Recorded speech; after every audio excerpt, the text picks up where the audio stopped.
Avant de partir, réglez votre altimètre à l'altitude de l'aérodrome où vous êtes. La carte aéronautique de navigation VFR est l'outil de base en navigation aérienne. Un nombre croissant de pilotes ont cependant un navigateur GPS à bord. Bien sûr, le GPS est un outil de navigation très utile, mais gardez-vous de passer trop de temps les yeux rivés sur cet instrument et insuffisamment de temps consacré à la détection d'autres aéronefs en vol, à la météo et à la navigation visuelle avec référence au sol. Alors que vous vous approchez de votre destination, rappelez-vous que les aérodromes, contrôlés ou non, sont en quelque sorte comme des aimants pour les avions.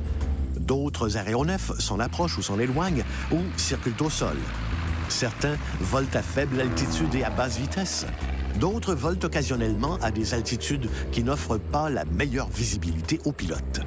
Soyez aux aguets, regardez à l'extérieur, scrutez activement le ciel.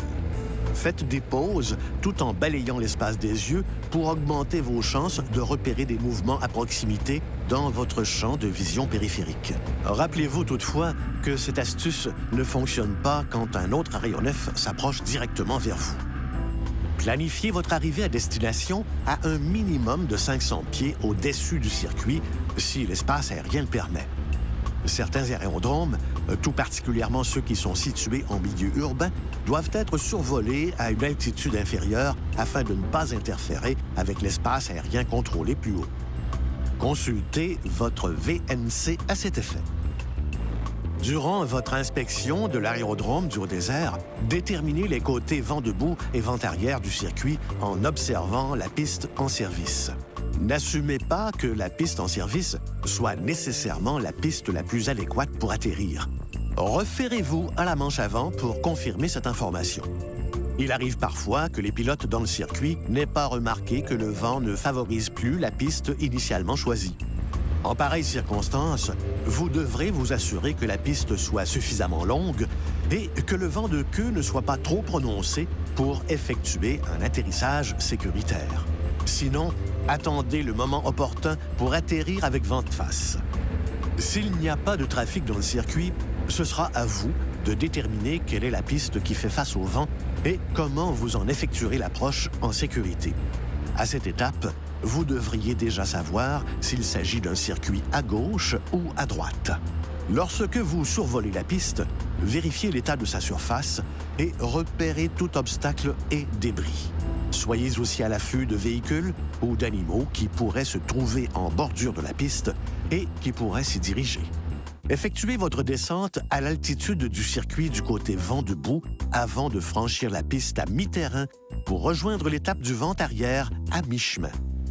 C'est l'occasion idéale pour inspecter la piste et pour repérer le trafic dans le circuit. Ce n'est pas parce que vous n'avez pas observé d'autres aéronefs lors de votre survol que vous êtes seul dans le circuit. Maintenez une vigilance constante. Complétez vos vérifications d'avant-atterrissage durant le parcours vent arrière afin de minimiser les distractions quand vous vous apprêterez à atterrir. Avant de tourner en finale, assurez-vous qu'aucun aéronef ne s'approche directement en longue finale et regardez attentivement devant vous au cas où vous auriez manqué un autre appareil dans le circuit. Une fois établi en finale, regardez bien devant et en dessous, surtout si vous pilotez un aéronef à aile basse. Il est suggéré d'effectuer une approche finale nord-dos en serpentin afin de bien voir tout autour et d'éviter une collision en vol. Assurez-vous qu'il n'y ait pas d'obstacle en approche finale. Soyez à l'affût du trafic pouvant s'engager sur la piste et à la présence de la faune. En d'autres mots, soyez vigilants et prévoyez l'imprévu. Soyez toujours prêt à remettre les gaz si la situation le justifie. Si le gazon est trop long ou l'inclinaison de la piste trop prononcée, ou si un obstacle surgit sur la piste, ou si le vent de face anticipé s'avère un vent de queue, n'atterrissez pas. Comme le veut l'adage, il est toujours préférable d'avoir remis les gaz et de souhaiter qu'on ait atterri que d'avoir atterri et de souhaiter qu'on ait remis les gaz. Après l'atterrissage, ralentissez à une vitesse sécuritaire pour quitter la piste. Demeurez aux aguets car les aires de mouvement et de manœuvre non entretenues comportent souvent des pièges. Assurez-vous que vous avez suffisamment d'espacement en bout d'aile et de garde au sol pour l'hélice.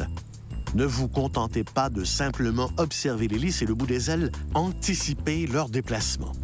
Un aéronef à roue de nez qui roule dans une faible dépression d'une voie de circulation peut subir un impact d'hélice. Dans le cas d'un aéronef à roue de queue, quand les roues principales frappent une dépression, l'appareil risque de piquer du nez, détruisant l'hélice du cou, de capoter et de se retrouver sur le dos. Avant de repartir, assurez-vous de régler votre altimètre à l'altitude de l'aérodrome où vous vous trouvez. Démarrez et roulez comme d'habitude. Profitez de ce temps pour scruter attentivement le ciel autour du circuit. Avant de vous engager sur la piste en service, arrêtez-vous pour déceler la présence d'aéronefs dans les étapes de base et en finale. Après le décollage, grimpez sur le cap de la piste jusqu'à l'altitude du circuit avant de virer en direction de votre destination.